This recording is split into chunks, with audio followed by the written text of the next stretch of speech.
back to Swamp Stories. I'm your host, Eva. Today we're talking about something a lot of students either love or avoid, reading. A lot of people think reading is boring or just something you're forced to do for school, but it can actually help with stress, focus, and even how you do in school. I'm here with my friend Noora, who loves to read. Hello. So Noora, what got you into reading? I would probably say one of my favorite books, Archer's Voice. What's it about? It's about a romance between two people, and one of the people is mute, so they have to communicate through sign language.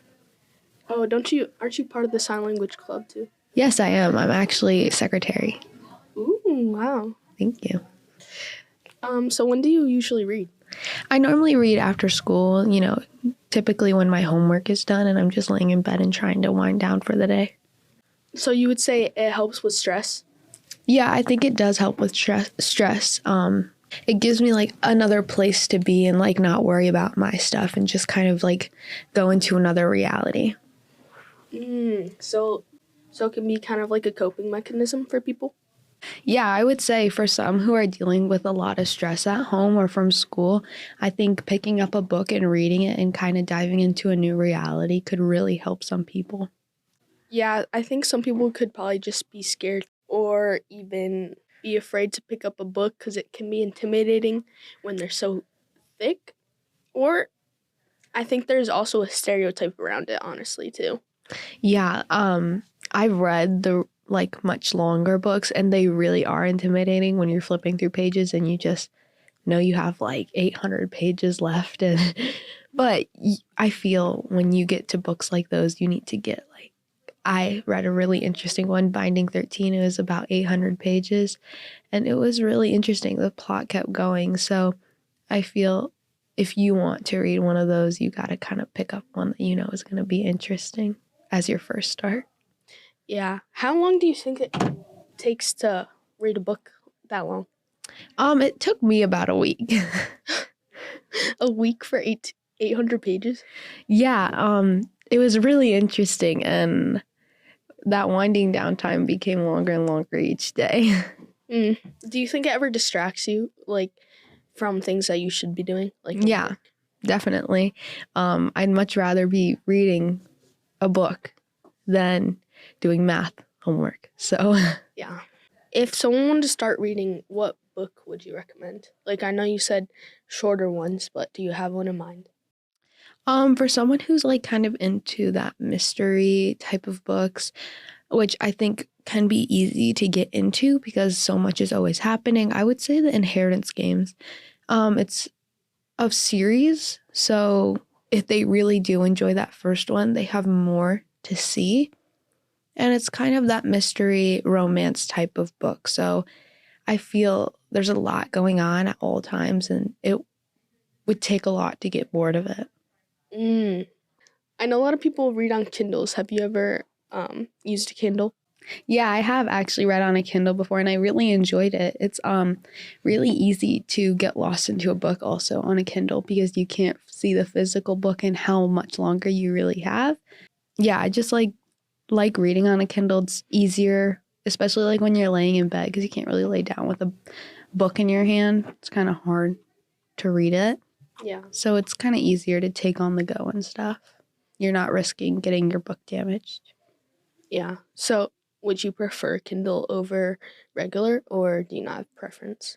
I mean, they both bring really good things. Both pros and cons. Yeah, I really like annotating on a Kindle, though. I really do like highlighting lines and writing down stuff. I didn't even know you could do that. You don't do that in regular books, though? No, I just tab them. What do you tab in your books?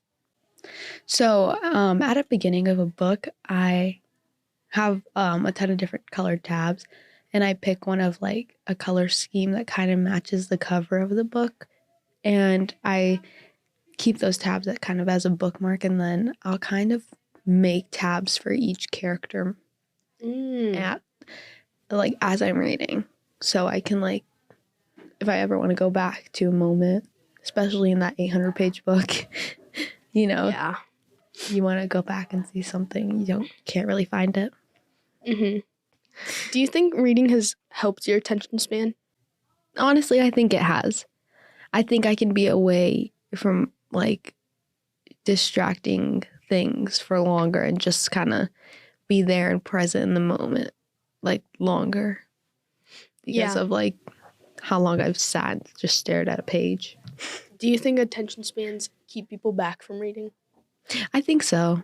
And it's like, I think that's why people who are trying to get into reading and have the short attention span should read a more like continuous book that's like stuff is happening every constant minute instead of like kind of those slow ones that are just kind of mellow.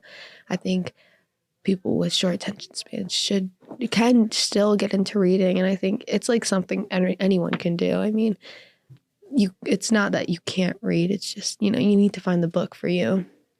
Yeah, I think sometimes I'll be trying to read and I'll just be thinking about other things, or I'll get like notification on my phone and get distracted pretty easily. What advice would you give to someone who says they can't focus long enough to read? I would tell them to kind of like, when they're picking up a book, that they're sat in a comfortable place, like their bed or couch or outside or something like that. And, they don't have any distracting like things around them, like their phone or like something like that. They kind of, it's just like them in the book. And yeah, definitely. How do you find new books to read? Like, I know some people like book talk and stuff. Like, I've seen stuff about that. Or, like, yeah, how do you find new books to read that you'll like? So I actually have an app on my phone called Goodreads. Ooh. Yeah. So I put in like books I've read and books I want to read, and it will give me kind of suggestions of what books are similar or what books that they think I would like based on what I've already read. And that's normally where I get it. Well, Kindle will also tell me what books I should read based off what I've already read on Kindle. So overall, reading isn't just something you have to do for school. It can actually be something to help you relax, improve focus, and become something you enjoy if you find the right kind of book. Thank you so much, Noora, for coming on. Thank you for having me, Eva. It was so much fun. And thank you for listening to Swamp Stories. Make sure to follow or subscribe so you don't miss the next episode.